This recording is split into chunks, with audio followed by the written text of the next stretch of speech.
Welcome, welcome, welcome. Thank you for coming to this workshop. Donia, Teresa, thank you so much. Okay, so we're going over 4 quick topics. Um, they will vary in length because some of them are a lot more involved than others. So the first topic I want to go over, and this is maybe a little bit old hat for our J101 who just already did their profile. And maybe there's a couple of writers on staff who have done interviews already before. They're like, what could I possibly learn more about interviewing?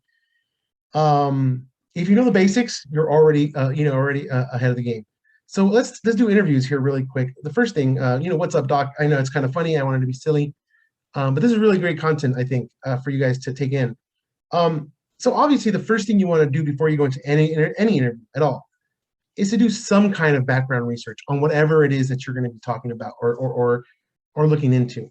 What does that mean? And this goes kind of blanket for everything. If you're writing a news piece, a feature piece, an opinion piece, an arts piece, anything where you need to interview somebody, you should go and do a little bit of background research on the topic first, specifically if it's for a news piece, for a feature, for an opinion. Secondly, you want to do a little bit of research, not dig all the way down and find all the nitty gritty, but definitely do a little bit of research on the person you're going to be speaking with.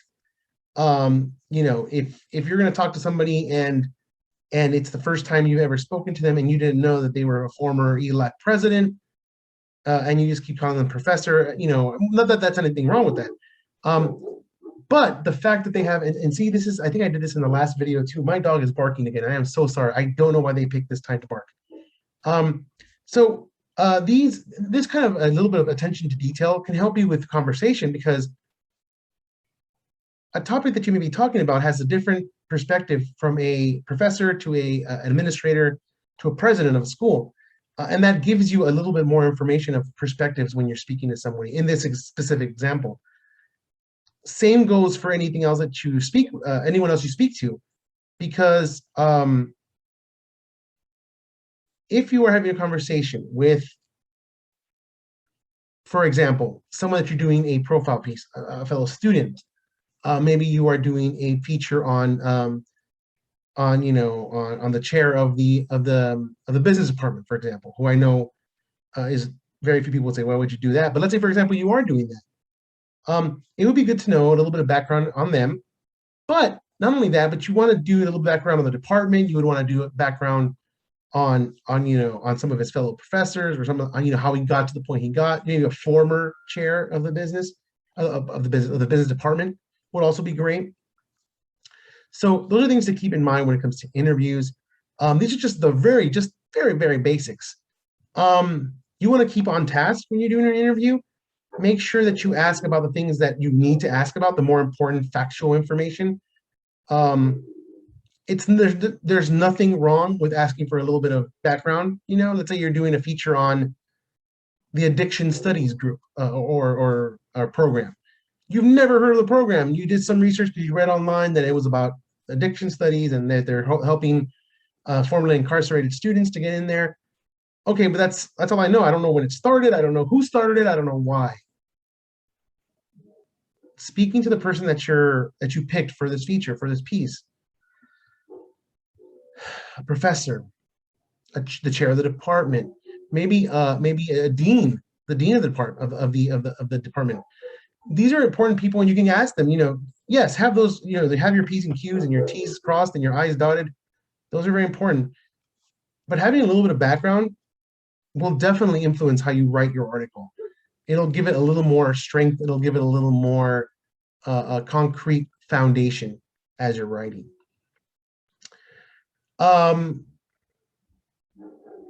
Attribution. I'm going to move on to attribution. There are tons of other things that you want to make sure of when you're doing interviews. Like I said, but the basics are, do a little background research, have those notes prepared or your questions prepared. If you're not the type that likes being prepared, that's fine. I understand that. But even if you're like that, you should already be thinking in your mind. You should already have an idea. I need to answer why they started the addictions program, or why is this professor why did he move from being a ELAC president to being just a professor. What happened there? These are questions that you want to ask that are like obvious questions that say, well, if I was in anyone else's shoes, I would want to know this information. So again, moving on to attribution here. Do you guys know what attribution is? Because it's a very important thing for journalism. Adonia, Teresa, if you do, please, you can just open your mic or turn on your mic. I forget how they say it, and say it. Do you guys have any idea what attribution might be? No, I don't know what that is. Okay, all right. So attribution is basically answering the question, where did you hear that? Or who told you that? In journalism, we use it specifically to basically what you would say is CYA, cover your behind, but the other bad word, or less uncouth word, I guess would be a better way of saying it. Attribution basically covers our rear ends and makes sure that we're not the ones that are held responsible for things that are put out there. We don't want to make up stories. That's the furthest thing that we want to do. And if you throw out a fact or you throw out a piece of information and you don't say, this person told me, I read this, or these documents right here said, that you can easily find, at their office, or researchers at blank place said, if you don't add that in, any kind of fact or detail that you put in your story can be seen as total fabrication, total fiction.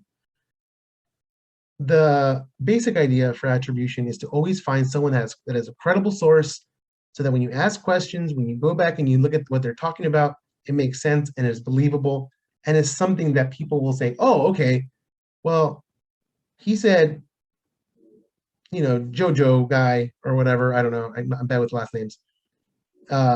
He's a leading doctor in or a leading professional in this specific thing. He should know better than most people. He should know what the case is when it comes to X, Y, and Z.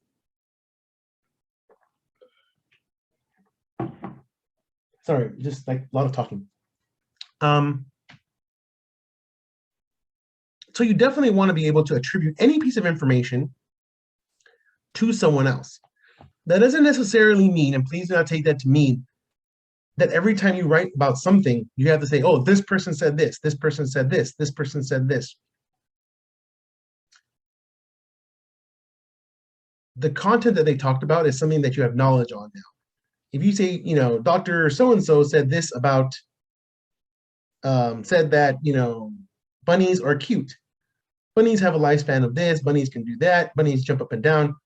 Bunnies are also really great for dinner on times, said Dr. Joe, or whatnot. I forgot his name, I already did. That is totally fine. That information that's in the middle is information that you may have gathered from your conversation with him, which you can, again, you're paraphrasing information that he's talking about. Okay? Or it could be information that you did on your own research-wise, which would then beg the question that you would have to add in at some point. The Encyclopedia Britannica says bunnies are great hoppers. Dr. Joe said that they're also great at sniffing around and finding explosives. He also, he said only about 5% of all bunnies get blown up by explosives because they're really quick on their feet. I know that sounds really mean and horrible, but I hope that kind of explains what I mean by attribution. You don't always have to say every single thing that they said by he said or that person's name said. You're taking that information because that is where you got it from. You got it from this person. You can kind of write it up like you're writing a normal article, a normal piece of writing, but remind yourself and remind the reader where you got that information. That is the point of attribution. The point is so that nobody can come back later on and tell you, hey, you know what? I think you lied about this. I think you made this piece of information up. And he said, no, see my notes here? Dr. Joe, he told me, donkeys are also called jackass in some countries. So that's true. That's the truth. Go take it up with Dr. Joe, That is the reason we go after attribution. We want attribution. We ask people to see, please give me your name, give me your title. I need to put who you are, so that when someone reads this, they don't think it's Juan or Adonia or Teresa or Stephen or Louis or anyone else, for that matter, that made this piece of information up. It was Dr. Joe. Okay. okay, so I think 3 and 4 are kind of, despite the fact that I made them into separate things, I think they kind of go hand in hand here. Because writing a good lead is important in any article that you write, any kind of news piece that you write. But the definition, not the definition, but like the consistency, the content of a good lead, I think depends on what type of article you are writing. For example, we talked about a little bit about interviewing. In an interview, which would be typically a feature or a profile piece, you want your lead to definitely talk about and give information and focus on being able to bring the entirety of all this information that you researched. You spoke to the person, that you researched about the person, that you confirmed with other people. You want it to kind of like wrap it up nicely in a bow. So, for example, on a profile piece, let's say you interviewed, I don't know, Ronald McDonald. Let's say you interviewed Ronald McDonald, and you know about the McDonald franchise, you know about the weird, continuous kind of face painting because he's a clown apparently. The lead should be what the profile piece or the feature is focused on. Let's say you're talking to him about Ronald McDonald's kids. Now that's a cancer research, I believe, charity. I think it's called the McDonald House or the Ronald's House, or I don't know. If either of you know, please put in the chat or just say it out loud. I forget what it's called. But in a profile piece or in a feature piece on Ronald, but specifically focused on his charity, you don't want to write Ronald McDonald is the famous clown for McDonald's. Yes, we know that. That's a very good lead if you were going to be talking about McDonald's and Ronald McDonald's connection to that. But if you're going to be talking about specifically this charity, you want to make sure that the lead reflects what your story is about, the most important bit of your story.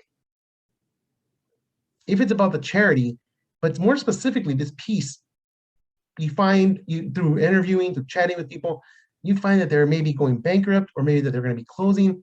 That is your lead. Your lead is Ronald McDonald has worked tirelessly for years alongside the McDonald's Corporation to help children through the Ronald McDonald charity, and now, but the recent hardships, it is now closing.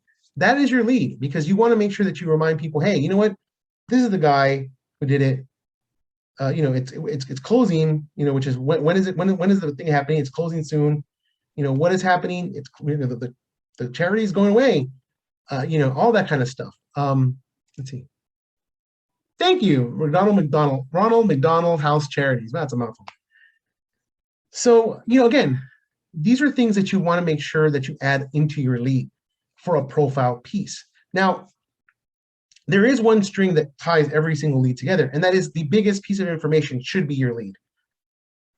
And I'll come to exceptions at the end, but in a feature piece, something like that would be the lead. It wouldn't be, again, if that was what the story was about. If they are doing a specific charity for a specific type of cancer, then maybe, hey, Ronald McDonald House is pushing, charities are pushing for further funds and research of young children having lymphoma.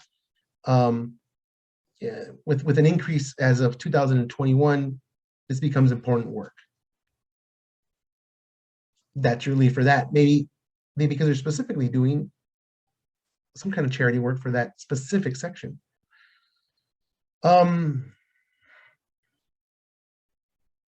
Okay, so the lead, like I was saying, the lead can change. And in this case, it would change if you were writing a news piece. So when you're sent out to cover news, when you're sent out to do news pieces, you are typically looking for the news in the situation, the news in the event that you're covering, anything like that. So again, and this goes back to what we were talking about before. You want the main topic to be a part of your lead. Let's say that you are going to cover I don't know. I had the list of stories that J101 is doing. Let me look for it really quickly. Hopefully this doesn't stop my sharing too much or make a mess of it. But for example, J101 was given a list of news pieces by the professor to basically go out and write a news story. And I believe there's about 5 or 6 different, let me find it really quick. Here we are, Journalism 101. Oh, I'm so sorry, excuse me, I just had lunch.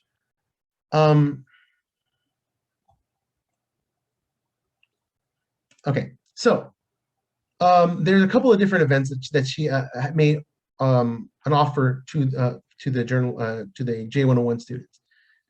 There's a domestic violence event, there's a transfer student event, a career fair. Oh my gosh, I'm so sorry.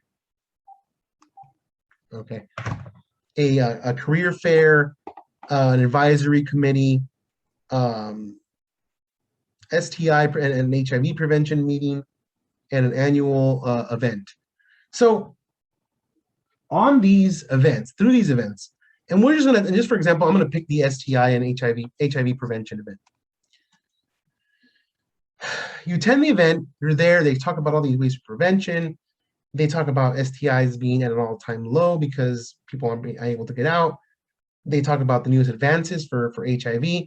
And at the very end, you know, or let's say somewhere in the middle there, they're talking about this and that. And they come up or they come and they say, you know what, one of the big things that's happening right now is that, you know, we're about 95% done, or 95% sure that we have a new drug. The drug is called this, blah, blah, blah. It is said to cure HIV, and it will, HIV be one of the more devastating sexually transmitted diseases. HIV is, you know, notorious for taking away people's immune systems. This drug is going to go ahead and combat it. It's going to be a very powerful ally, not only for HIV, but it has additional uses for other sexually transmitted diseases, like, you know, STIs, like, you know, maybe you have gonorrhea or something like that. Gonorrhea is also, you know, a horrible thing, you know, but our instances of gonorrhea have gone down. A lot of it has to do with the use of antibiotics. So they say something very, very important in the middle of that, saying that they have a drug that is now probably more than likely capable of curing AIDS, HIV, which becomes AIDS. If you're writing this article, if you're writing this story, that is your lead. Your lead, now it isn't, you're not going to say, oh, so-and-so said that they have found a cure for HIV. That's not true. Your lead wouldn't be that. That's oversimplifying something that took 2 paragraphs, 3 paragraphs to explain. But it is a part of your lead, probably one of the main parts of your lead. So you would say something along the lines of, you know, during sexually transmitted diseases are at an all-time low, with varying degrees of solutions for them. One big point of note: there is a new drug that is capable of helping not only various STDs, but more specifically is targeted at helping heal or stop the spread or the disease of HIV. That would be kind of, not a great lead, but that would be that you would cobble it something together like that. You would want that to be the main thing that is in your lead. So people say, oh my God, wait a second. So there's a drug that can cure HIV, and also we're like at the lowest possible ever of sexually transmitted diseases. That's great. Let me read this. I want to know what more. You know, what did they talk about?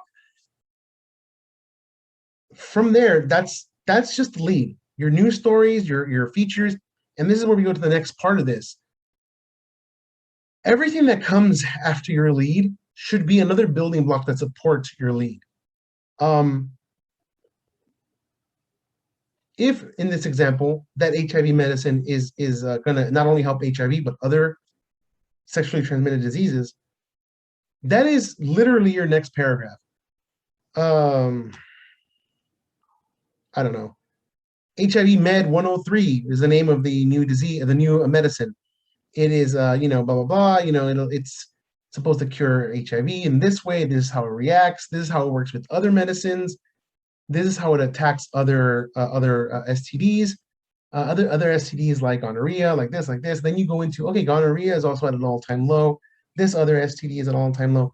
So you go down from each piece of information that you had builds up on the main idea of your article, the lead. On a news piece, what it basically means is you put the biggest piece of information: who got shot, what got blown up, when did it happen, why did it happen, if you know already, if you have that information. These are all the H's are, pardon me, all the W's: who, what, when, why, and then obviously the H, how. Now, usually and typically, I found that the how kind of is too much of an idea that it takes the entire article to get to the how.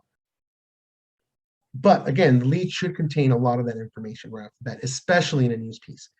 On a feature piece, going back to the features, because we did talk about profiles and the interview process, that's a little bit different. That's going to take more of time for you to kind of evolve and untether all the information so that you can get a good feature piece down. Again, it works the same way. You're taking all that really important information. You're basically pushing it all top heavy. You're putting all the biggest piece of information at the top. Every subsequent paragraph after that gives you more information. It adds to the paragraph before it. With the last paragraph being, oh, and by the way, there was a brown puppy who was really cute. That's what I mean, because it had nothing to do with the article. That is the last piece of information you put in there. I try to put it in every week, and every week it's erased, so I don't know what's going on. Maybe people don't like puppies. But I digress. That was a joke. You want to make sure that the last piece of information is something that is almost to the point where you would say the article works without it. But if you need it in there, if it's for some reason a phone number or an email address or something that may be, totally minute, something that's just to remind people, hey, you can call this person if you have information, then it needs to go in there. Okay, let me go back to my Word document here. I was going to continue and go into opinions and maybe I was kind of thinking about maybe just doing 3. But unfortunately, I was told by the professor that Adonia, one of our J101 students, which is, I'm happy that you're here. You guys are not on opinions just yet, so I don't want to screw up the way the professor is going to explain opinions to you. So I will wait on that. So what I'm going to do here is I'm going to go ahead and stop the recording. But before I do, interviews, attribution, good leads, finding the most important thing for a lead, news and features are all about creating the inverted pyramid, most important information at the top, the least important at the very bottom, but always each layer supporting the layer above it, giving it more of a hefty weight to it, saying, okay, well, I told you that this is happening. Let me tell you why it's happening. Let me tell you who's a part of it. Let me tell you, hey, going back to this HIV idea or made up scenario, hey, the medicine was found by this guy, and this is what he's been doing with his life. He's a champion for maybe 1 or 2 sentences about how he's crazy into that kind of stuff. That may go down further in that list, but that's a part of it.